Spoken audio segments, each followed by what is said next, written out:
सलाम नमस्ते सत श्री अकाल। मैं मोहम्मद अंसारी और आप देख रहे हैं अखंड भारत की सोच। कर्नाटक के अंदर उलझी हुई गुत्थी को जिस तरह से कांग्रेस पार्टी ने सुलझाया है उसकी तारीफ़ करना बनता है, क्योंकि कांग्रेस पार्टी जिस तरह से दो नेताओं के बीच में उलझ गई थी, ऐसा लग रहा था कहीं वहाँ भी राजस्थान के जैसा माहौल ना पैदा हो जाए। लेकिन कांग्रेस पार्टी ने जिस तरह से सूझबूझ के साथ में उस गुत्थी को सुलझाया है, उससे कांग्रेस की तारीफ़ होनी चाहिए। सारी खबर आपको विस्तार से बताएंगे, लेकिन उससे पहले हमारी आपसे गुजारिश है, हमारे यूट्यूब चैनल अखंड भारत की सोच को लाइक शेयर सब्सक्राइब करना ना भूलें तथा साथ में लगे हुए बेल आइकन को जरूर प्रेस कर दें, जिससे हमारी आने वाली हर वीडियो सबसे पहले आप तक पहुँच जाए। कांग्रेस पार्टी ने 13 मई को कर्नाटक के अंदर 136 सीटें जीत करके पूर्ण बहुमत हासिल किया था, लेकिन अपने ही पार्टी के दो नेताओं के बीच में उलझती हुई नज़र आई थी, क्योंकि वहाँ के दो बड़े बड़े दिग्गज नेता मंत्री की चाहत में इतने उलझे हुए थे कि उनके आपस में मतभेद पैदा होने लगे थे, जो कांग्रेस पार्टी के लिए बहुत ही बड़े नुकसानदेह थे।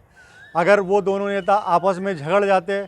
या आपस में विवाद पैदा कर लेते, दोनों के अंदर मनमुटाव पैदा हो जाता है एक दूसरे के लिए, तो कांग्रेस पार्टी को 2024 में लोकसभा के होने वाले चुनाव में बहुत ही बड़ा नुकसान हो सकता था। या फिर कर्नाटक के अंदर जो सरकार बनाने का कांग्रेस दावा कर रही थी, उसमें भी बहुत बड़ा उलटफेर देखने को मिल सकता था। लेकिन कांग्रेस पार्टी के आला कमान ने बहुत बड़ी सूझबूझ के साथ में वहाँ पर इस समस्या को सुलझा लिया है। कांग्रेस पार्टी ने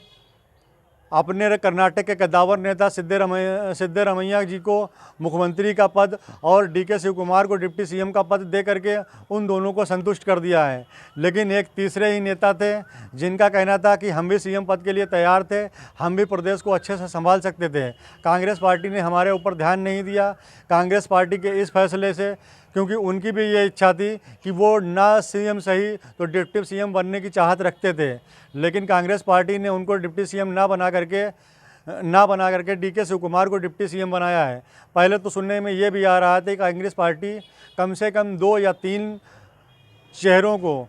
डिप्टी सीएम बनाएगी, लेकिन कांग्रेस पार्टी ने ऐसा ना करके कर्नाटक के अंदर एक ही डिप्टी सीएम का चेहरा बनाया और एक ही डिप्टी सीएम बना करके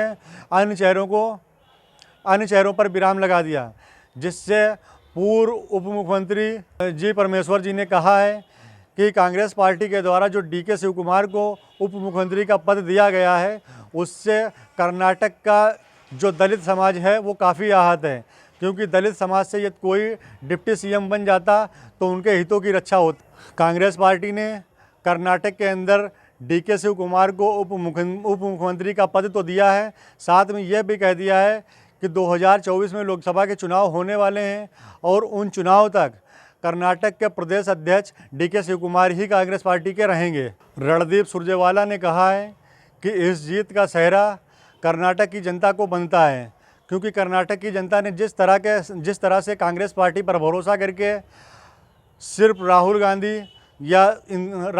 या प्रियंका गांधी ही नहीं, कांग्रेस पार्टी की सभी नेताओं पर भरोसा करके जिस तरह से जीत दिलाई है, उस जीत का श्रेय कर्नाटक की जनता को जाता है। उन्होंने कहा कि कर्नाटक को संभालने के लिए हमारे दोनों ही नेता बहुत ही अनुभवी हैं और दोनों ही नेता हमारे कर्नाटक की कमान को संभाल सकते थे मजबूती के साथ में, लेकिन हमने जब पर्यवेक्षकों के द्वारा दी गई रिपोर्ट का आकलन किया तो उसमें सिद्धरमैया जी भारी नज़र आए, इसलिए सिद्धरमैया जी को मुख्यमंत्री का पद दिया जाता है। वहीं डीके शिव कुमार भी कर्नाटक को बहुत अच्छी तरह से चला सकते थे, लेकिन एक ही समय पे दो लोगों को मुख्यमंत्री तो नहीं बनाया जा सकता है, जिससे सिद्धरमैया जी को मुख्यमंत्री का पद दिया जाता है और डीके शिव कुमार को उप मुख्यमंत्री का पद दिया जाता है। साथ में डीके शिव कुमार 2024 के लोकसभा चुनाव तक कांग्रेस पार्टी के प्रदेश अध्यक्ष भी रहेंगे। उन्होंने कहा है इस जीत से कांग्रेस पार्टी मजबूत हुई है और हम आगामी लोकसभा चुनाव में पूरे देश के अंदर इसी तरह का प्रदर्शन करना चाहेंगे, जिससे लोगों का विश्वास कांग्रेस पार्टी पर बना रहे और हम केंद्र से भारतीय जनता पार्टी को उखाड़ सकें। आपको बता दूं, कर्नाटक के अंदर 13 मई को मतगणना हो गई थी। कांग्रेस पार्टी ने 136 सीटें जीत करके सबसे बड़ी पार्टी बनी थी। उसके बाद भारतीय जनता पार्टी ने 65 सीटें जीती थी और वहीं की लोकल पार्टी जेडीएस ने 19 सीटें जीती और अदर के खाते में 4 सीटें गई थीं। तब से लेकर के अब तक कांग्रेस पार्टी के अंदर घमासान मचा हुआ था मुख्यमंत्री का पद लेकर के, लेकिन आज दोपहर को दिल्ली के अंदर इस बात का फैसला कर दिया गया कि कर्नाटक के अंदर जो मुख्यमंत्री होंगे वो सिद्धरमैया होंगे और जो उप मुख्यमंत्री होंगे वो DK शिवकुमार होंगे। वहीं आपको बता दूं, भारतीय जनता पार्टी और मीडिया इस बात को बहुत बढ़ा चढ़ा करके पेश कर रही थी कि इतने वक्त होने के बाद में कांग्रेस पार्टी अभी तक कर्नाटक के अंदर मुख्यमंत्री का चेहरा नहीं घोषित कर पाई है। लेकिन भारतीय जनता पार्टी या मीडिया ये भूल गई थी, इससे पहले उत्तर प्रदेश और असम के अंदर भी ये हो चुका है। जब योगी आदित्यनाथ ने सबसे पहली बार मुख्यमंत्री पद संभाला था तो 1 हफ्ता लग गया था चेहरा घोषित करने के लिए, और ऐसा ही असम के अंदर भी हुआ था। आज जब कर्नाटक के अंदर कांग्रेस पार्टी की सरकार बनी तब उसके ऊपर इस तरह से उंगली उठ रही कि इतने दिनों तक कांग्रेस पार्टी CM का चेहरा नहीं घोषित कर पाई है। लेकिन आज कांग्रेस पार्टी ने वो काम कर दिया जिसकी लोगों को बहुत ही उम्मीद थी। क्योंकि आपको बता दूं, कल जब इस बात की चर्चा थी सिद्धरमैया जी को मुख्यमंत्री का पद सौंप दिया गया है तो उनके समर्थकों ने कर्नाटक के अंदर पोस्टरों के ऊपर दूध चढ़ा करके अपना जश्न मनाया था, खुशी मनाई थी। लेकिन आज जैसे ही दोपहर को